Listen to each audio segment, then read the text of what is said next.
All right, let us dive in. What is an engagement pyramid? So we're going to talk through, so there's a lot of text on this particular engagement pyramid, and we're going to talk through that in more detail. But in general, it's a method to think through what you'll offer to constituents. And it could go across many different channels, but we're talking today about websites, to balance what you would like them to do with what they want to do. So it is the same thing as is frequently talked about as a ladder. So there are different levels. So you can see that there are levels here on this ladder. So casually engaged, register, ally, committed. There are also levels on this pyramid, back on this other screen, casual supporter, active supporter, ally, leader. And there are things for them to do as you think of them either at that level or moving up to the next level. So some organizations already have a ladder, or a ladder may be more conceptual. They are very akin to each other. So certainly go ahead and use whichever feels more appropriate for your organization. If you turn it upside down, it's the same thing as a sales funnel. And people do talk about funnels in the nonprofit world, but often it can feel a little bit salesy. So you can see here, we have a broad base of casual supporters, and we're trying to pull them in to become active supporters, allies, leaders, et cetera. It's the same thing, but just talking about a funnel is a little less nonprofit-like. All right, what do you need to define before you can really start to engage with your pyramid? So you need to define your stakeholders. So you need to define who is going to be involved in this process. And that can be potentially you alone, although that's not ideal. That can be not this many people. That can be, ideally you have 3 to 5 maybe in a cohort. This is far too many people, and it's going to really break down and bog down the process. So thinking through who's a stakeholder, how will you make decisions? If you're a big organization, this could be a sizable effort in itself. You want to brainstorm your potential audiences. So something like Miro, the tool that we'll be using, is really helpful for something like this. So in fact, giving you hands-on experience with Miro, if you've never used it before, is a useful thing for the just kind of thinking through if it's right for your organization as well. So you want to brainstorm your audiences, put them all out potentially on a board. So for instance, here it looks like we may have a advocacy and an advocacy law organization, perhaps. So policymakers, individual donors, individual advocates, staff at partner organizations, pro bono lawyers. Approximately prioritize them and define the top 2 or 3 as your core audiences. You simply can't focus either a pyramid or your website on everyone, or you're basically, in essence, focusing on no one. You then want to think through what your goals are for each priority audience. What would you like that audience to actually do? What actually moves the needle for your mission? So yeah, you might want them to read an article, but that there's probably something in the world that would, so you're hoping to teach more people about the environment, or you're hoping to actually inspire them to take a course or join a cohort to improve health equity in their area. What do we want them to do that's meaningful to us? And then what are some things that are potentially useful? So we'd like them to join e-news, we'd like them to tell a colleague, we'd like them to introduce us to funders. So I have luck with this, or I have success with this type of format in prioritizing goals. And then thinking through your audience's goals. What do your audience, each of your core audience, want from the website?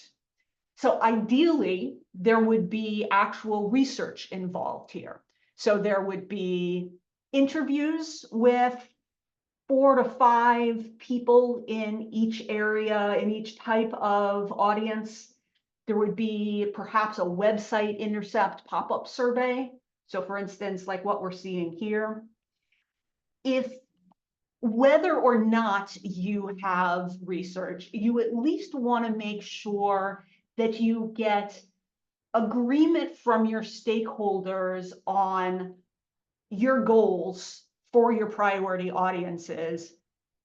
Sorry, their goals, your priority audience's goals, and your goals for them. So something like, here's another Miro board, which you see I do. It's just also a useful illustration.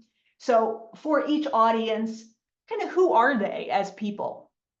What are their goals? What content do they want? So as people, they are not dying to go to your website. They are not dying to sign up for your newsletter. They are more likely to be looking for ways to help their grandfather. They are looking for ways to make a real difference in climate change. They are, they have goals that are outside direct support for your organization. What content do they want? What actions do we want them to take? I don't always use precisely these labels on the boxes. Sometimes it's useful to think through what's the labels on the boxes that are going to be most useful for your organization.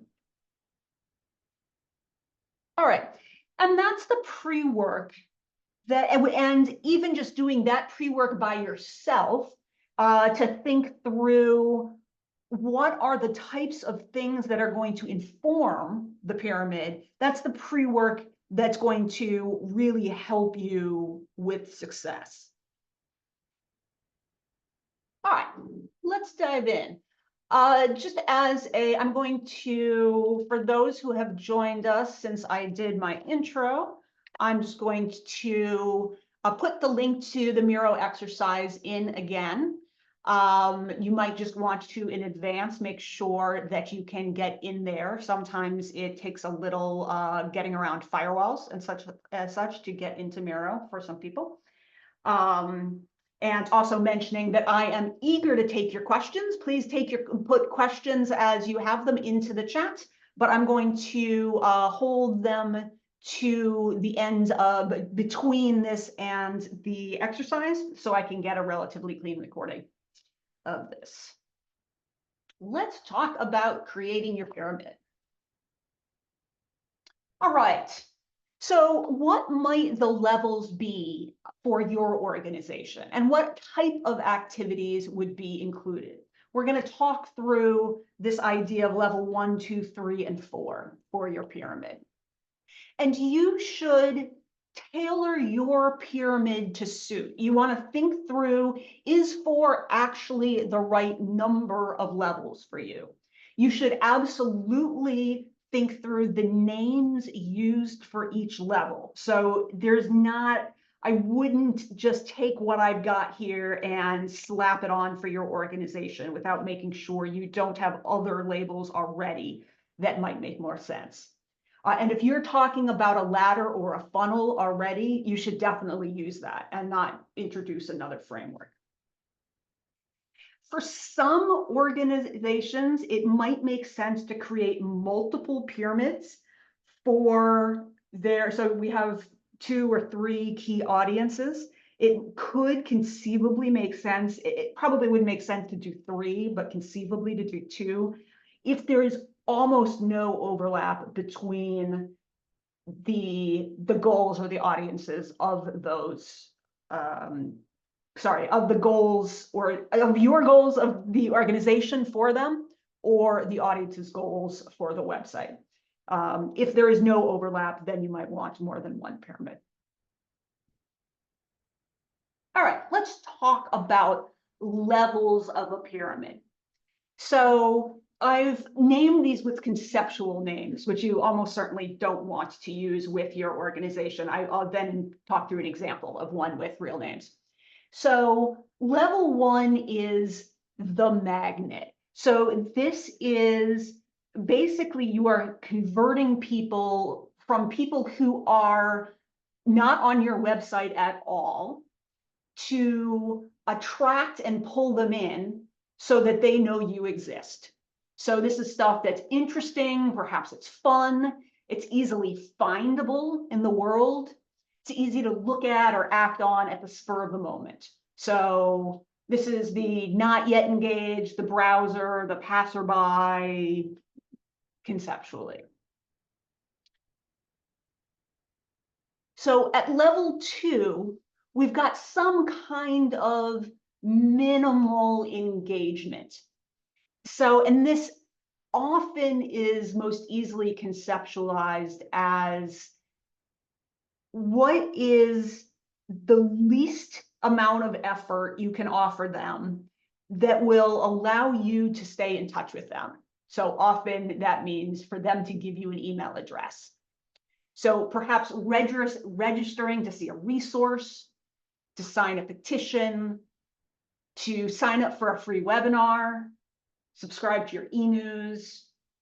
So this might be the connected, the engaged would be a strong word for this level, the registered. So like, for instance, some of you here today, this is the very first time you know anything about me, you're hearing from me, you are at kind of a level 2 on my personal engagement pyramid. It would be strong to say that we're connected, but you know, especially if you on the way in registering signed up to get my Website Insider newsletter, then I can build a relationship with you over time.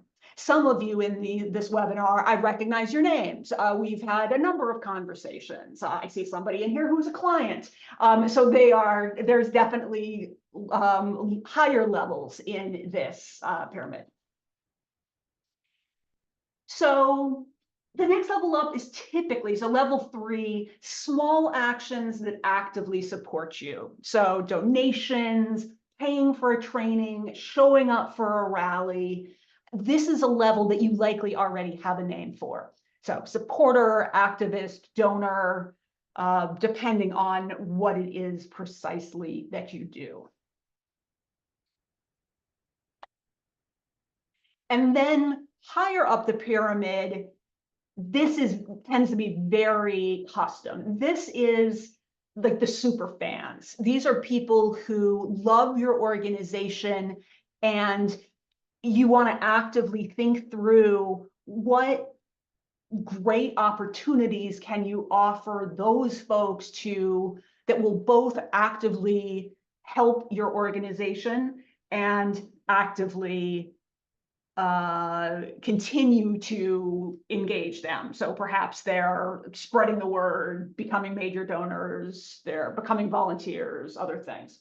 And this often takes you outside the realm of a website. You should absolutely be thinking about a engagement pyramid that for the website that will propel people off the top of the pyramid. And in fact, I've got an example to show you where I was so determined to focus on that I gave them an engagement trapezoid rather than an engagement pyramid. So here it is all together. We've got the first level, which is pulling people in who aren't aware of your website at all. Level 2 is trying to give them some minimal action so that you can reach out to them again. Level 3 is then engaging them in something that is meaningful. And level 4 is now kind of super fan territory, propelling them into really valuable supporters of the organization. Here's an example. So as I mentioned, your pyramid should be your own. Oh, I took the labels off this. That wasn't useful. So I will give labels to these levels as we go here. So this particular organization, this is an organization that works with individual activists to work on climate change. So their initial level to try to, let's call this, I don't know, follower. So these are people who are simply finding them. So they're reading their article, they're taking a quiz or survey.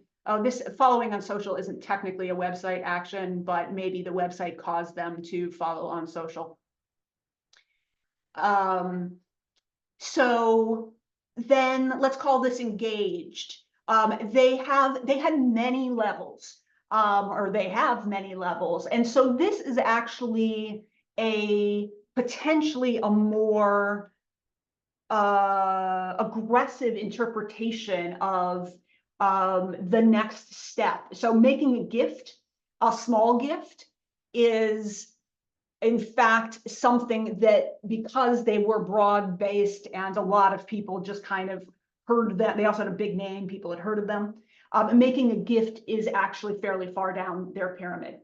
So basically making a gift, signing a petition or a pledge, subscribing to e-news are all kind of a minimum engagement type thing. As they move up to become supporters, this becomes reliable activists, reliable donors, so like recurring donors, chapter members. They were looking to move people to become members of a local chapter of their organization, become chapter or outreach leader. So people who had specific roles. This was coordinated through a website. They're not their public website, to who was going to be leading what and doing what. And then they had many more beyond the scope of digital communication. So in fact, those chapter outreach leaders were prospects for speakers and prospects for taking national training and a whole bunch of other things. So they had whole programs that was specifically dedicated to chapter members and chapter leaders and moving them upwards into, even more roles.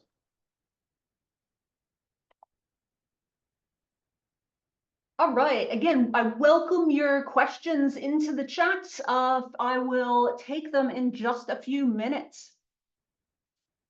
All right, so all this may be familiar to some of you. So the question now is, how do we take this pyramid to create a website strategy, which is a little bit more of a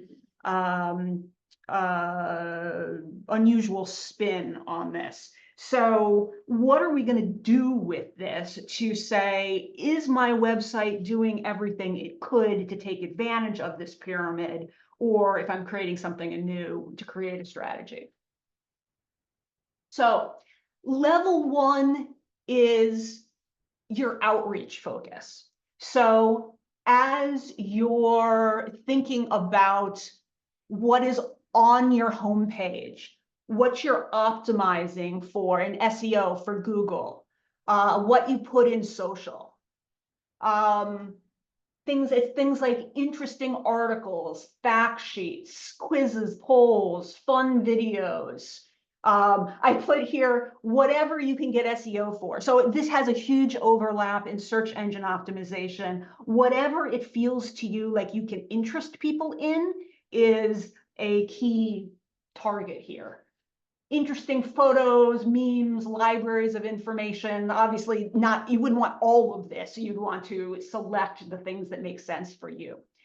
If you don't have any level 1 content, if you look at this and I'm like, well, I don't got that, you need to create some. This is the way that people come to and discover websites. And you can't expect to simply, for instance, put an e-newsletter up on your website and have people inspired to sign up for it. Or in fact, even inspiring information about your mission, inspiring stories about the good you're doing in the world, because it's not probably what your audience is looking for. Your audience is not super compelled to Google for, you know, the good things that people are doing in the world in your mission area. So you can put level 3 stuff on social if you want. Doesn't hurt anything, but you shouldn't expect anybody to actually do anything about it. So by definition, the level 3 stuff, this is paying for a training or becoming a recurring donor. This is stuff that we've said requires them to have engagement. And so you shouldn't expect anybody to actually do that who is just kind of hanging out on social. So then you want to, on your website, you want to connect level 1 to level 2 to make the direct chain for them. So for example, if they've come in to look at an interesting article, can you put something there that's going to ask them to register or to give their email address for something? Like a petition is an interesting thing, because a petition is often, or a pledge, is something they might pledge to say, yes, I will refrain from eating meat in the month of September. And giving their email address seems like kind of a logical thing to do, so you can send them tips as to how to not eat meat. Quizzes or polls might lead to a free webinar. Said to say, oh, you're interested in this thing, great, sign up for our free webinar. A library of information, oh, if you're interested in information, we've got new information coming out all the time. So memes are a little harder. Maybe they go through an interesting article. So, okay, you were interested in our meme about the importance of reproductive rights. Here's an article about how it's under jeopardy in our actual area. Download a report about that in our county. This would be a great thing, or a report on an advocacy stance for a particular political candidate. I haven't talked specifically about political campaigns, and I know that it's the season in which people are thinking through small sites for political campaigns, and all of these absolutely apply. So thinking through, okay, what's an article, especially for local candidates, a local topic that is going to get the people you think that might support you? And then how can you encourage them to sign up for more of the same?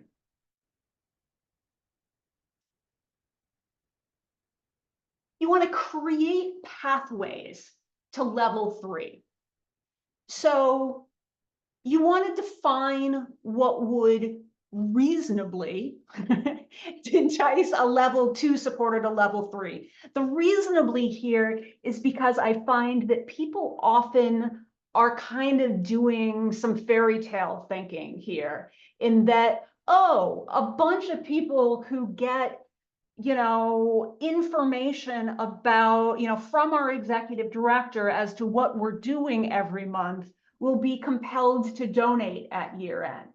And that probably is true for some, but you probably will have to work a little harder to do a lot. So if they did a petition, okay, we want to maybe try to entice them from the petition to be on e-news. So there's a drip email campaign to get them onto e-news. Then potentially we want to get them to contact their rep or get a donation. So we want to work them up a ladder or up a pyramid. From a free webinar, perhaps we entice them to sign up for an e-news, or perhaps we try to get them to sign up for a paid webinar or a course on that same kind of topics. Email is your best friend here, by far the best way to convert. So it's why level 2, I was focused on getting email addresses, because when you get from level 2 to level 3, trying to get from level 2 to level 3, sending people targeted emails with authentic and worthwhile things to do is going to be the pathways to level 3. Level 3 and level 4 are about relationships. So an e-newsletter worth receiving, or maybe not an e-newsletter, maybe tips. So tips that they can put into action in their community, or doing kind of what they would like to do or you would like to do. Make them feel involved in what you're doing. Make a direct ask to do the action to step up a level. So it's well proven that folks who put out an email that says, will you make a recurring donation, is much more likely to get recurring donations than to alienate anybody. They'll alienate a few people, but they'll get more recurring donations. So it is worth doing to the right people. So you don't want to do it always to everyone, but you want to do it thoughtfully. And speaking of thoughtfully, one-on-one communications may be very helpful. So thinking of level 3 to level 4. So level 3, again, is people who have already, paid money or made some kind of significant, probably to them, investment. So trying to convert them up to, sorry, I was just looking for a pyramid. Here we go. Trying to convert them to, for instance, become a chapter outreach leader, or become a super fan of some sort, by whatever means. So to do a fundraising campaign on behalf of your organization, a personal fundraising campaign, personal outreach, one-on-one, might make a lot of sense at that point. One of the biggest things that in regard to website strategy and thinking through the pyramid, that I find is often done wrong, is because level 3 and 4 and above tend to be important things to the organization. Organizations really want to put calls to action to them on the homepage. And this is like an outreach on social media. You can do it if you want, but it's just a waste of space. No one is and I put the example here of our 1-week national leaders training in California. No one is cruising by the website to say, oh, what is this organization about? And being like, oh, let me go to their 1-week national leaders training in California. So you should absolutely preserve the room on the website to talk about what it is you do in a very clear way, and then have level 1 or level 2 things. it might be important to showcase that your organization does that work. And if that's the case, you want to create impact stories about it instead. Let's talk a little bit about a pyramid and how it translates to strategy. So we looked at this one very briefly. So this is an organization, as I mentioned, that does education for climate advocacy and tries to convert people to advocates, both being very kind of lightweight online, low touch online advocates, to very, community leaders and speakers on behalf of the climate. So, and this is an organization I actually worked with. So what we did for this is they already had a lot of articles, and in fact, they had a lot of videos. But they had them just kind of around. What we did is we specifically paired those with petitions and pledges. So we said, okay, every article is on a topic, and each topic has a petition or a pledge that goes with it. Making a gift, because this is an organization that has some name recognition and does just get small gifts, was simply an overall thing to have in the nav bar on every page. Because people were reading articles, and we decided to double down, they already had staff writing articles. We decided to double down on these great educational articles and to get people in the door in that way. So people who are searching on climate issues or searching on ways they could help would find the site through those articles. That was also a way to get them to subscribe to updates. So to subscribe to hear new information. And we also did this by topic, because logically there are many people who are involved, who are interested in just, environmental health advocacy and not all environmental advocacy. We then very much took a targeted approach by email to this next step up. So there were pages on the website to encourage people, and reliable donor, every time someone made a gift, they were encouraged to become a recurring donor. But the rest of these were targeted email approaches to try to get somebody who was already active to do more, somebody who is already quite active, who is an ally, to become a leader, etc. All right. That is, I was just checking to make sure that is our last before the exercise, and it is. I'd love any questions that you may have as before we dive into the exercise. We are actually running on time, which is exciting. Questions before we dive over. I'm going to actually put the URL in the chat. This is also a great time to make sure that you can get into that, and let me know if you cannot. I am going to.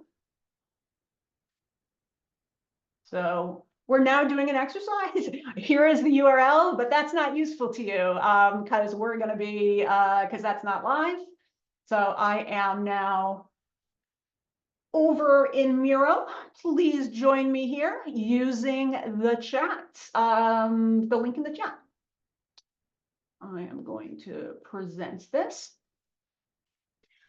All right, what we're going to do is we're going to put ourselves in the shoes of an organization called Friends of the Marshland, FOM for short.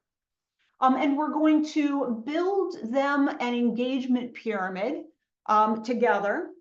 And then I'm going to riff on, based on the strategy, based on what we've put together on the pyramid, what a strategy might be. Just a few housekeeping. So if you're still looking for the link, here's how to get it. Oops, that's the wrong screenshot. Sorry. Down in the bottom where there is the share screen, there is also a link to the chat, which is unhelpfully not showing up here. But down, there is a link to the chat, I promise you, down there. And it will pop up a little box that'll show you the this particular thing. It's also, Miro is fabulous at a bunch of things, but it can be a little interesting to move back and forth. I'm going to zoom you around for the most part, but if you find that you are lost and can't figure out how to navigate, here's a link for you as to how to use things like trackpads and things that are less obvious to navigate. All right, friends of the marshland, here is who we are as we are thinking through this exercise. We are this organization whose mission is to preserve and foster enjoyment of the historic marshland. Through it, to foster a deeper understanding of nature and people's role in it. Their key public audiences are hikers, who logically are there to hike. They're looking for places to hike. They're interested, there's probably a lot of overlap with nature lovers. They want to see interesting things. They may be interested in particular kinds of like birds or plants or things like that. It's also historic marshland. So local history enthusiasts are part of their audience. So people who want to learn more about their community and what's in it, the history of their community, who may be writing things, they may be amateur historians, and families with kids looking for activities.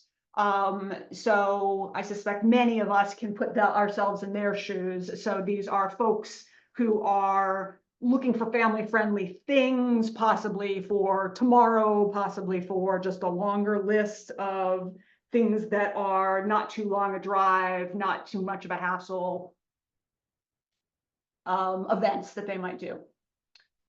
Friends of the Marshlands, they, like all of us, need money. They want to increase the paying registrants to see speakers. So they have a speaker series, which is paid admission, and they want to increase the number of people who see that. And they want to increase awareness of the history. They want to tell the history of the marshland. They want to increase awareness of the marsh ecosystem. So basically, deeper understanding of nature and people's role in it. It's a new organization. They have very little in place. Need your help to define a strategy. All right, let us move on to our next page.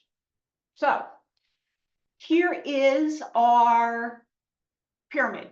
We're going to start at the bottom with aware as our level. So website stuff to make people aware that there is an organization that supports the marsh. So we're then going to move to connected. We're going to move to supporter, ways can actively support the organization, and then fan over time. So we're going to start with aware. So let us, if you haven't used Miro, here's what Miro is great for. I can type in a thought and then put it over. I can make it bigger if I want. The text size is based on how big the Post-it note is. So I'm going to put maybe 2 minutes on the clock.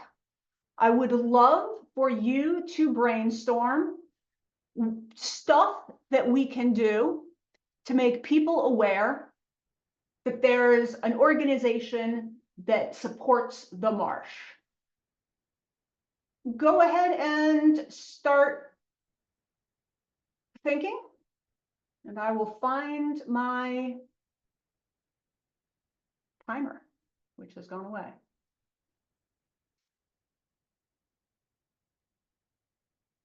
No timer. We'll just say 2 minutes. Go for it.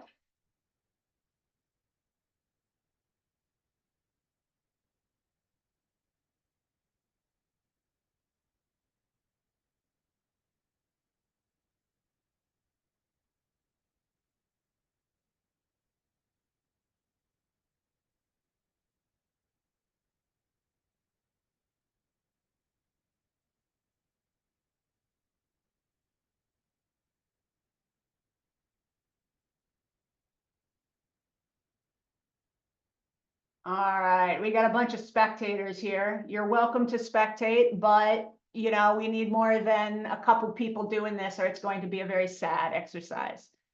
Um,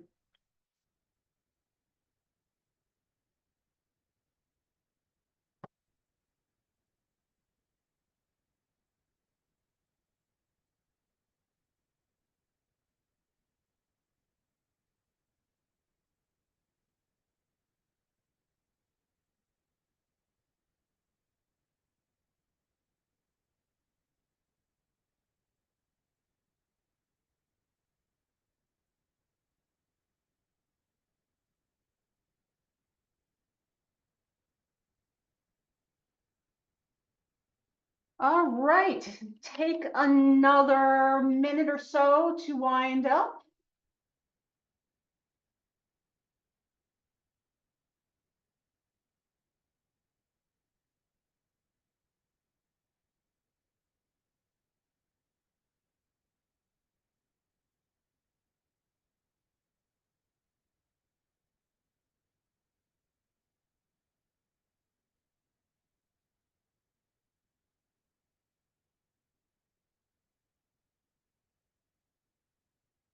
All right.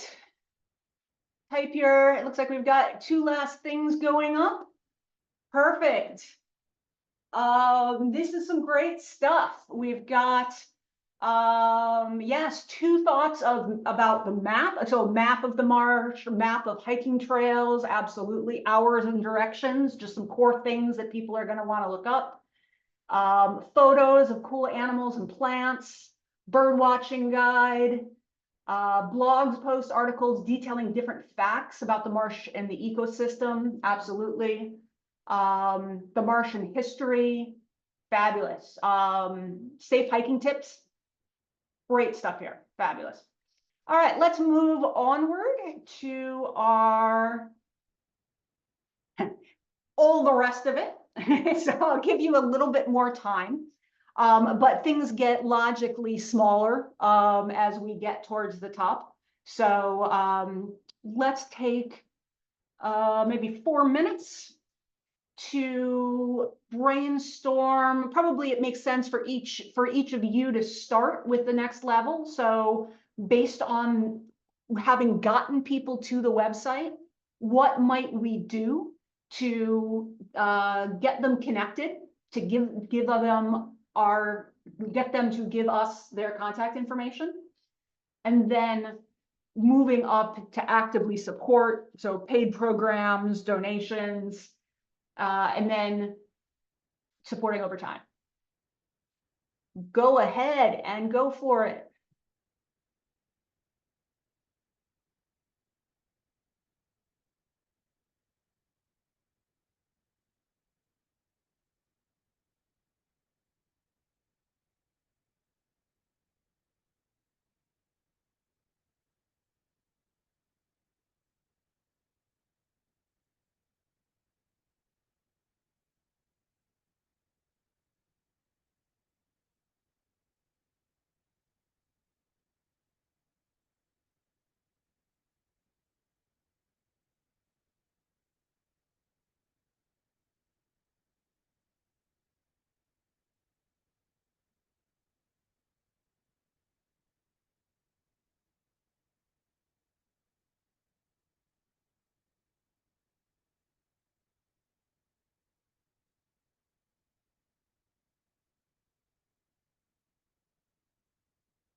right.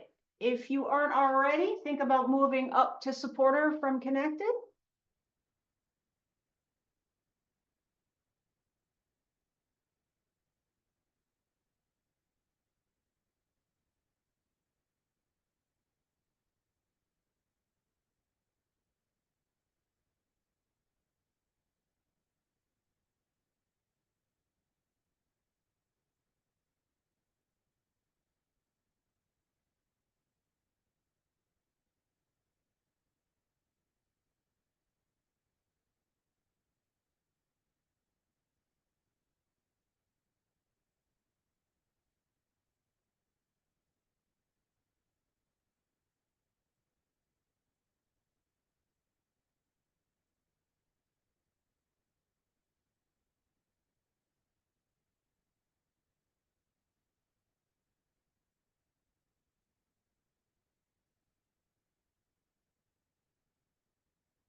I'm gonna fill out the top one myself, so go ahead and focus on supporter. And while I do kind of, I think, stuff that we likely all have in mind.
All right, take one more minute to put your last thoughts on the board.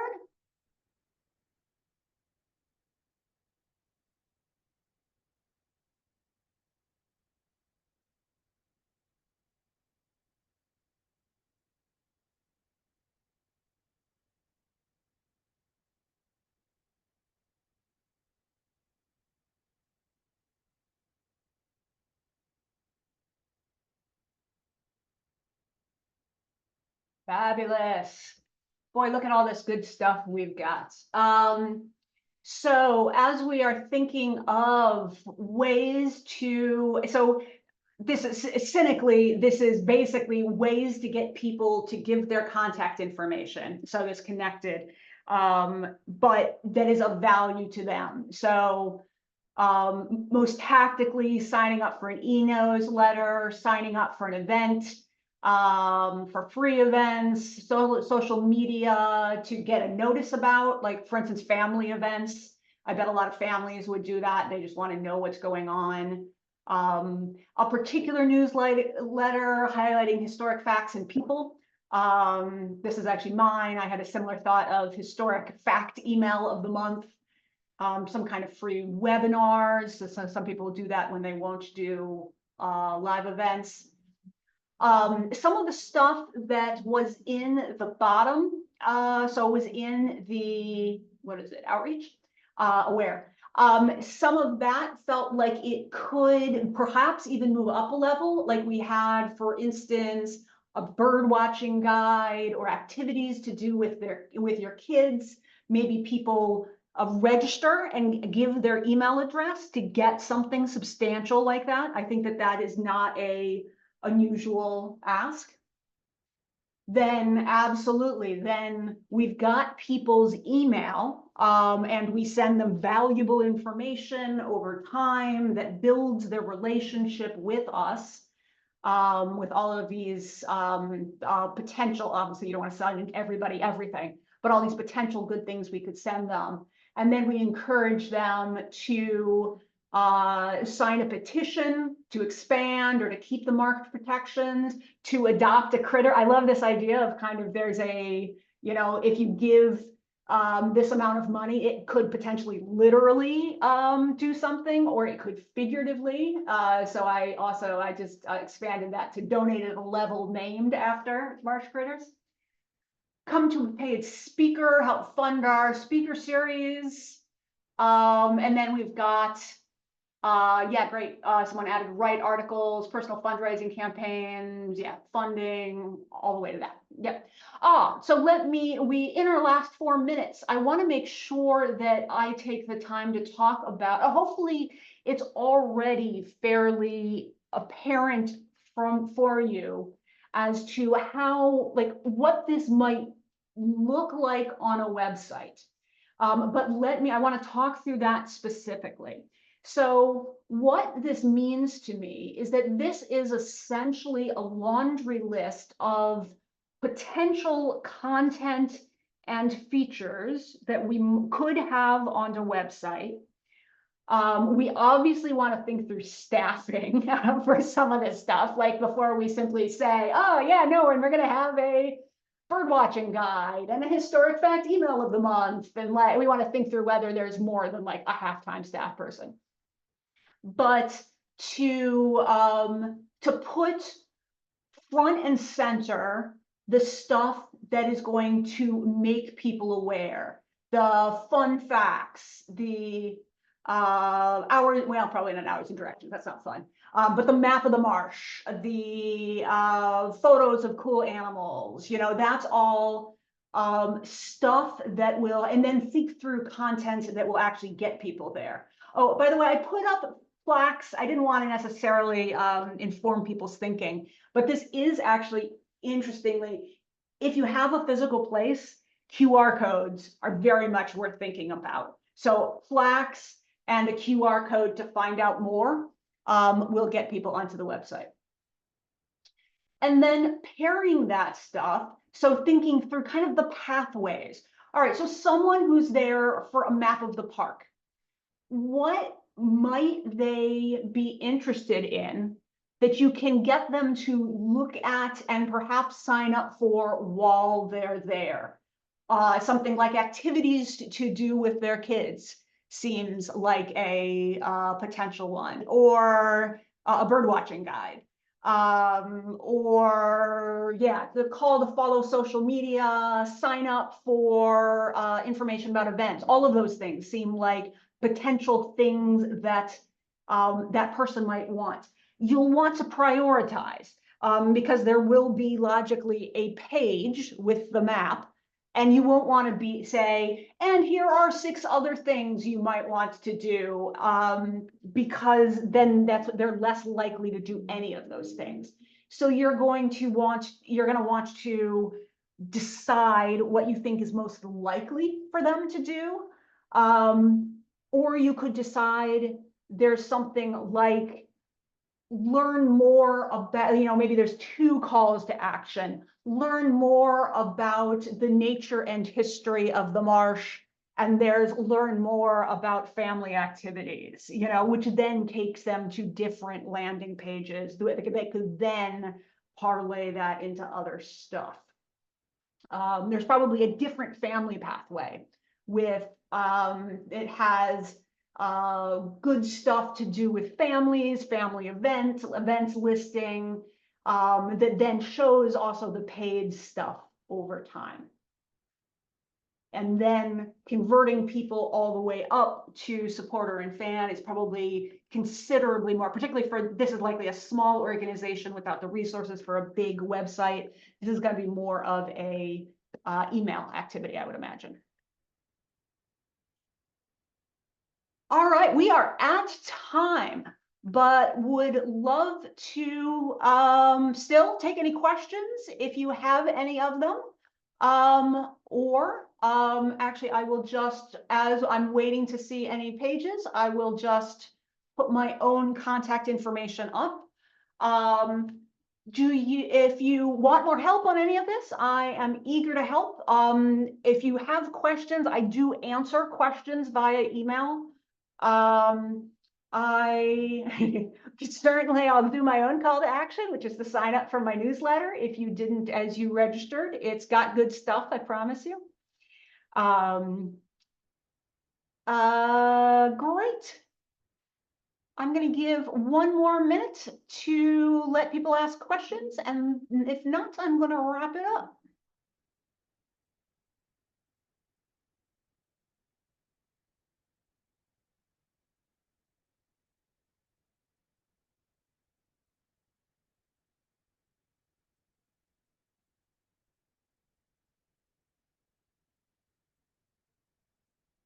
Fabulous. Thank you so much to everyone. I am really excited to have you here and hope to see you at another seminar soon.